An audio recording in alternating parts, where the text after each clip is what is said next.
I hope you're not seriously planning to keep that penthouse to yourself. My mother said it so casually, like she was asking for a glass of water, not my entire life. The wedding hall glowed under golden lights. My sister stood on stage, smiling like everything already belonged to her. Maybe she believed it did. Because tonight I was just background. My father stepped closer, his voice low but firm. After the wedding, you'll transfer the penthouse to your sister. It's only fair. Fair. That word almost made me laugh. That penthouse wasn't a gift from them. It wasn't luck either. It was my grandmother's. And nothing she left behind ever came without meaning. I'm not transferring anything, I said quietly. For a second, there was silence. Then my sister laughed. Not softly, not kindly. Loud enough for people around us to turn and look. Please, she said, shaking her head. You don't even know how to handle a place like that. A few relatives smirked. Someone whispered. And just like that, it became a show. I felt their eyes on me, waiting. Waiting for me to stay quiet like I always did. Waiting for me to give in. My mother leaned closer, her smile tight. Don't create a scene today, she whispered. You've always been difficult. Not today. Difficult. Because I didn't obey. Because I didn't shrink. I looked around the room, faces watching, judging, entertained. To them, I was still the quiet one. The easy one. The one they could decide for. My father exhaled sharply. There's nothing to argue about. It's already decided. Of course it was. Decided by people who never built anything. Never earned it. Never understood what it meant. For a moment, I said nothing. Not because I was weak, but because I was thinking. Remembering something my grandmother once told me. People who demand what's yours already believe you won't defend it. I picked up my clutch. No anger, no raised voice. Just clarity. Not here, I said calmly. My sister scoffed. Running away again? I paused. Turned slightly. Met her eyes. And smiled. Not hurt. Not angry. Just calm. Then I walked away. Behind me, the whispers started growing louder. They thought I was backing down. They thought silence meant surrender. They had no idea. They had just started something they couldn't control. I didn't go back inside. The music, the laughter, the polished smiles, everything felt distant now.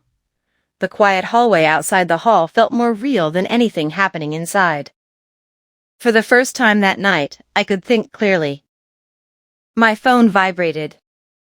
Once. Then again. I ignored it at first.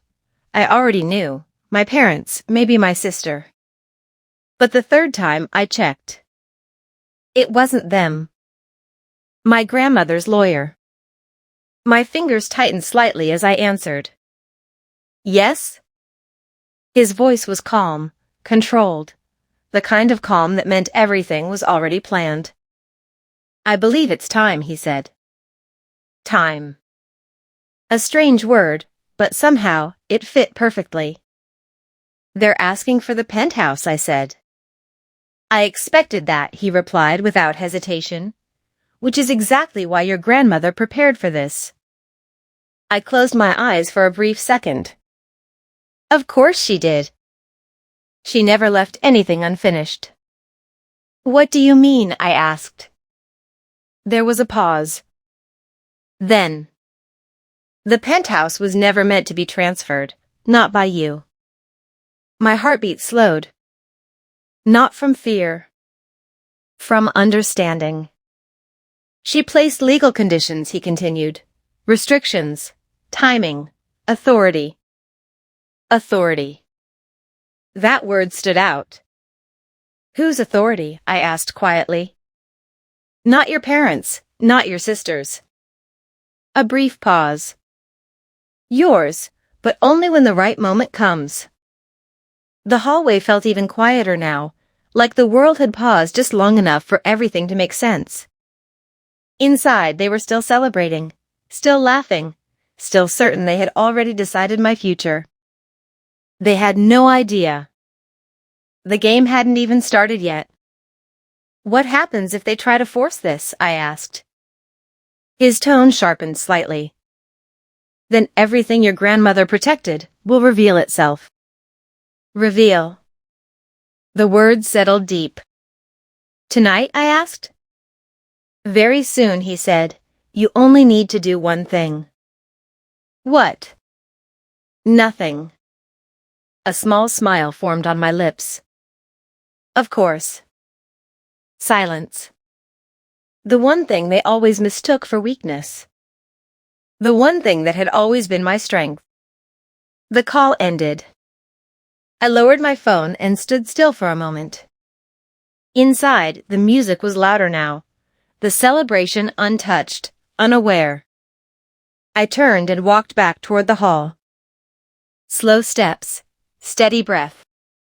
This time, I wasn't leaving. I was waiting. Because the truth was about to come out. And when it did, everything would change. They were still talking about me. They didn't realize. I was already far ahead of them. When I walked back into the hall, nothing seemed different. The lights still glowed, the music still played. And my family still believed they had already won. My sister smiled the moment she saw me. There you are, she said lightly. I knew you'd come around. A few guests looked over, waiting. Expecting. I didn't answer. Instead, I stepped forward and said calmly, before anything continues, there's something that needs to be clarified. The room quieted. My father frowned.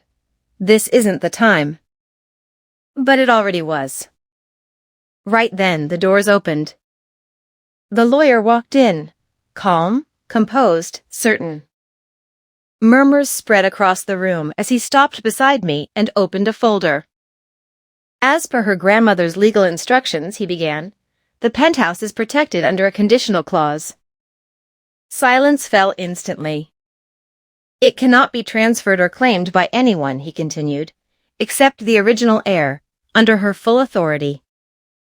My sister's smile disappeared. What does that mean? She asked, sharper now. The lawyer turned slightly toward me. It means the property belongs entirely to her, permanently. No conditions left. No control for anyone else. Just me. The weight of those words settled across the room. My parents said nothing. For once, they couldn't. I finally spoke. I'm not here to fight, I said calmly. I'm just not giving away what was never yours. No anger. No drama. Just truth. And in that silence, they finally understood. They thought I was weak because I stayed quiet. They didn't know. I was simply waiting for the moment I no longer had to prove anything at all.